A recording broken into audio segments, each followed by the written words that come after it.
12 tips you definitely need for Kingdom Come Deliverance 2. Stay tuned for that. What's up guys, I'm Franky Boy on this channel covering everything regarding open world games such as KCD and The Witcher.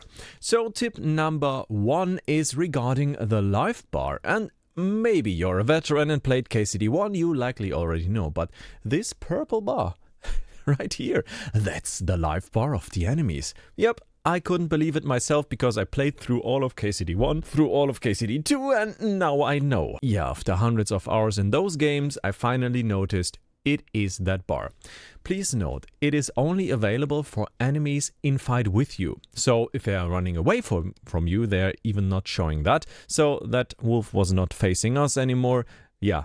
No life bar for us to see. I mean, you now know in tricky situations which target to focus. The second tip today. You maybe encountered a situation where you did a stealth kill on an enemy and then you had that body in your hands and you didn't know what to do. Simply draw your weapon. Do the stealth kill. Draw your weapon and you can see the body immediately drops without further delay, without any animation that you're stuck into.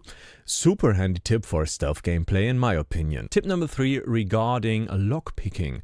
When you're fresh into that game, you will have problems with lockpicking. You of course can learn it at the mill right here with the millers. If you're not there yet, just follow the miller quest and you likely know in that mill here you have your own bed at the very top, and sometimes these medieval houses are a real maze. Now you have that bed, you know it's here, and my routine is every time I go to sleep there I simply check, oh, is there a lockpick or a free dagger down here, and I can also train a lockpicking here. Now this will only be restocked like every, I think, 3 days or so. But the second thing you can do here is, like, you go up or you come down from here and then you immediately turn left and there you have yet another middle hard lockpicking chest that you can lockpick from time to time. Simply do it and train. It's super important to do so in my opinion, and it will be rewarding. Now regarding alchemy, there's a lot to learn regarding alchemy and it takes tons and tons of hours for you to craft stuff. To be honest, it really takes up some time, but there's a little trick to be easier on learning it. How do you do so? You simply craft something with the correct ingredients, but you totally mess up the rest. And if you combine that with Henry's Fox, this potion, it's even better. So you simply put everything together and then you simply leave the table. And yeah, the secret of secrets, that's the skill you would like to have. And please bear in mind, I created this video for my German channel or our German channel, and I'm using the same footage for this one. But yeah, you need that for the Henry's Fox potion. Super rewarding. Do it and you will be a master alchemist. Tip number 5. Regarding your clothes, it's super important. Yeah, you can be overloaded and what you wear plays a role on how fast you are. You can simply see the speed on the right hand side. It's below speech. Now the same thing applies to your horse. It also has a speed limit on it, like mine can go 30, and once you take off something, it is faster. It might be able to carry more as well. So keep in mind that you can also debuff your own horse. So you better check your horse outfits and mix and match it to be perfectly adapted to your needs with your Henry, because you might choose something for your certain playstyle as well. Simple yet easy quality of life thingy. If you want to choose all of those, no need to drag. You can simply press W or S. W will make the maximum stack, S will make a 1 stack out of it. Super convenient for you if you want to buy 20 arrows or so. By the way, did you notice this wreath at the top of that entrance? It actually tells you where to go. And by the way, can you guys please help me? Did I spell it correctly? Is it wreath?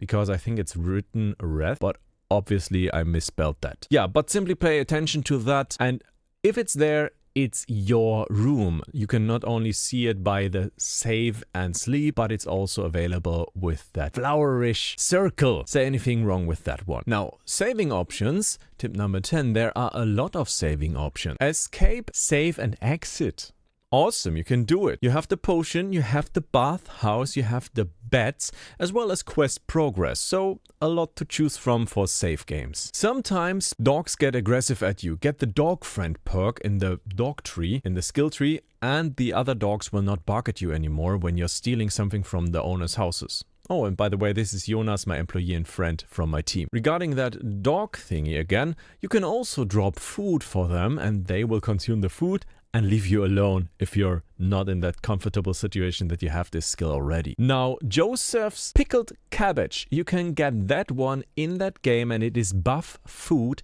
available for free on the first map if you leave Joseph alone and don't tell anybody that he is there. How do you get there?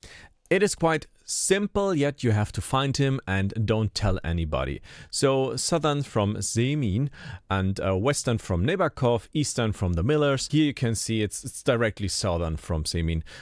You go to this one. It's the cabbage stuffy there, and you maybe go from here or from Nebakov if you like to. Doesn't really matter. Simply take this path eastern from the mill and you go through this lake here and maybe just past this camp, go to the swampish areas, and there you go. You reach this rock. Beautiful. Now, what you can find here is cabbage, of course, and lots of it. You need that because pickled cabbage needs some of those.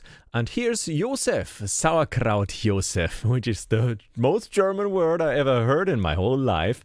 Sauerkraut Josef, and he's actually the pickled cabbage Josef and producing it for you for free. If you leave him alone, you simply can turn in your cabbage and he will make it for you. Now, that is a buff food granting you more life. For fights, it's super handy.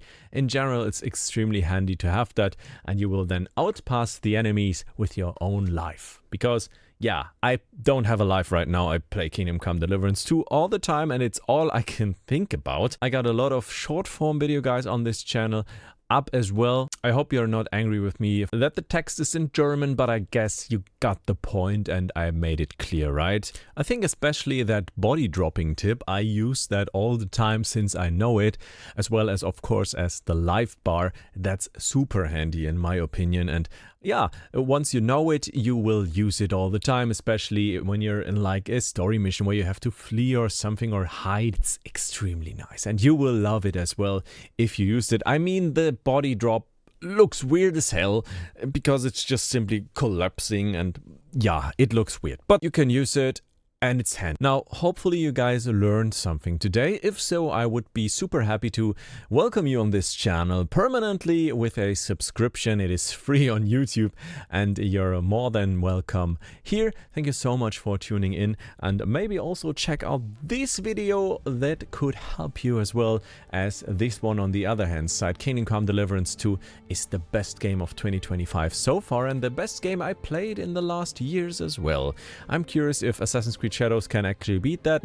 I don't think so right now. Yeah, see you guys in the next one, and goodbye.